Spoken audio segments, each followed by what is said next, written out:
Eccoci qui ragazzi, prima intervista autunnale, non invernale, sono già un po' più avanti per me, sono Andrea di Blowbook e siamo qui per un'anteprima mondiale, esclusiva per noi. Siamo qui con Claudia Galal. Ciao. E Tommaso Colliva. Ciao a tutti. Ecco ragazzi, dicevo anteprima mondiale perché non è ancora uscito neanche nelle librerie, però noi ve lo presentiamo in esclusiva. Siamo qui per presentarvi The New Rockstar Philosophy, ultimissima uscita di NDA. Allora, noi abbiamo qui due curatori. Dico curatori perché il libro nasce da un blog canadese di cui adesso ci parleranno. Esatto, The New Rockstar Philosophy è il blog di questi due ragazzi canadesi, Uber e Voino, che negli anni hanno cercato di raccogliere tutte le esperienze riguardanti il mondo discografico della musica, ma fatta dal basso, su questo blog.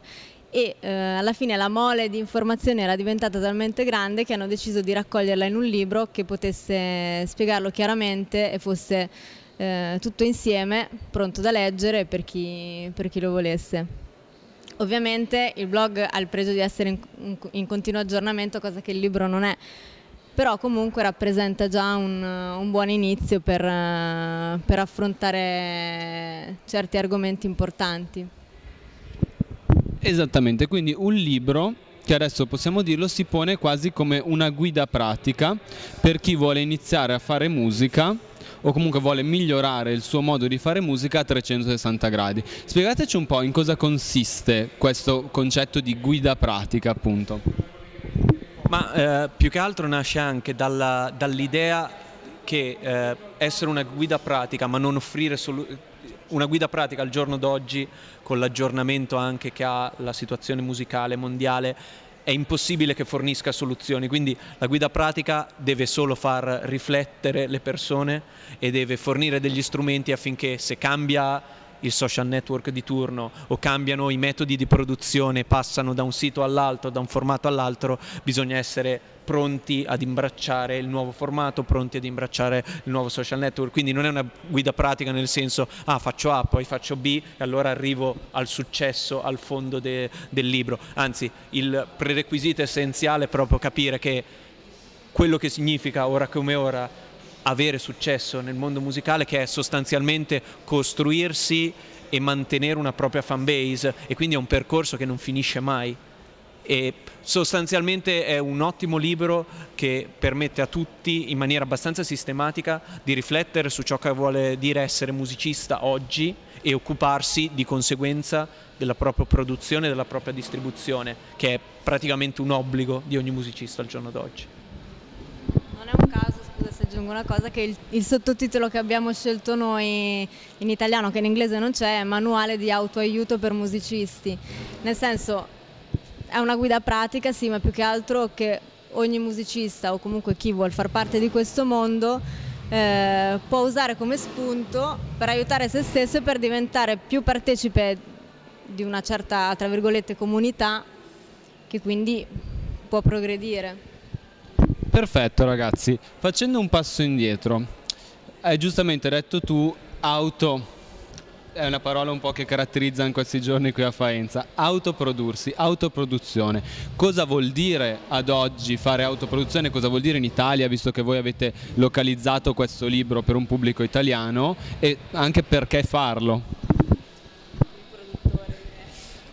Ma più che altro ora come ora vedo pochi motivi per non farlo, con da una parte i propri mezzi di produzione musicale, tutti spostati quasi interamente sul software, e quindi una produzione di dischi che costa infinitamente di meno rispetto a, non so, anche solo 10 anni fa, e con tutte le possibilità che offre la distribuzione digitale e il crollo verticale della distribuzione tradizionale di dischi, veramente vedo pochi motivi per non autoprodursi. E devo dire, io per il mio lavoro principale ho a che fare con band che vendono dalle migliaia di copie ai milioni di copie, e tutte le band in vario modo si autoproducono. Ormai l'imposizione dall'alto di uno stile per una band o per un artista non esiste più, è una metodologia che poteva esistere 20 anni fa, ma che ora non ha proprio più senso.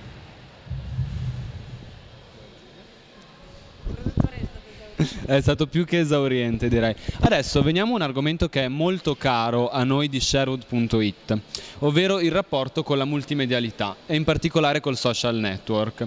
Ci sono dei capitoli nel libro molto specifici su questa cosa. Come spiegate, quali sono i consigli e perché si parla così tanto? Perché è diventato un elemento quasi fondamentale anche per fare musica al giorno d'oggi? Come dicevamo prima, per la produzione, e che quindi spesso non è più una cosa calata dall'alto ma una cosa che viene dal basso e quindi dai musicisti stessi, anche la promozione è una cosa che i musicisti devono curarsi da soli.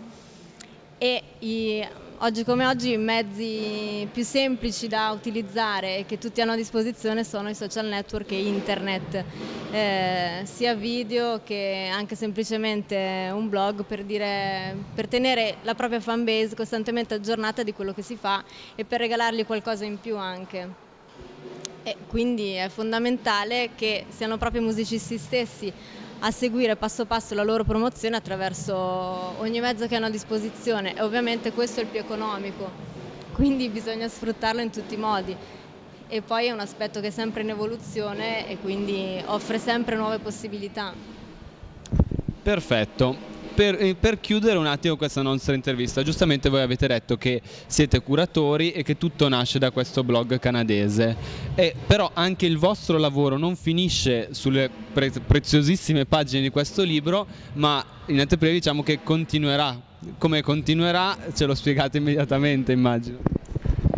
Allora, quando abbiamo deciso di tradurre questo libro, in realtà ci siamo scontrati di fronte a con delle difficoltà lessicali e anche culturali, facendo il libro fondamentalmente riferimento al mercato nordamericano, e abbiamo deciso però di tradurlo in maniera abbastanza letterale, perché l'attitudine che il mercato nordamericano riesce ad avere su tutti questi temi è centinaia di chilometri avanti a quello che purtroppo riusciamo ad avere noi. L'idea nostra ora è di continuare l'esperienza che c'è stata su questo, il libro. Diciamo è un libro che nasce da un blog e che puntiamo ad arricchire attraverso un blog che si chiama sopravvivenzemusicale.com, di esperienze calate nel mercato italiano, sostanzialmente andando ad intervistare quelli che sono a vario titolo protagonisti della scena largamente intesa indipendente in Italia, in modo da ampliare e calare nel tessuto italiano i concetti che sono espressi nel libro. Perfetto ragazzi, allora in bocca al lupo per tutto, per il libro, per il blog. Salutiamo, ciao Tommaso, ciao Claudia, salutiamo chi ci sta seguendo da casa su Sherwood.it. Questo è tutto da Andrea per Blowbook e Marco Maschietto dietro la telecamera. Ciao ragazzi!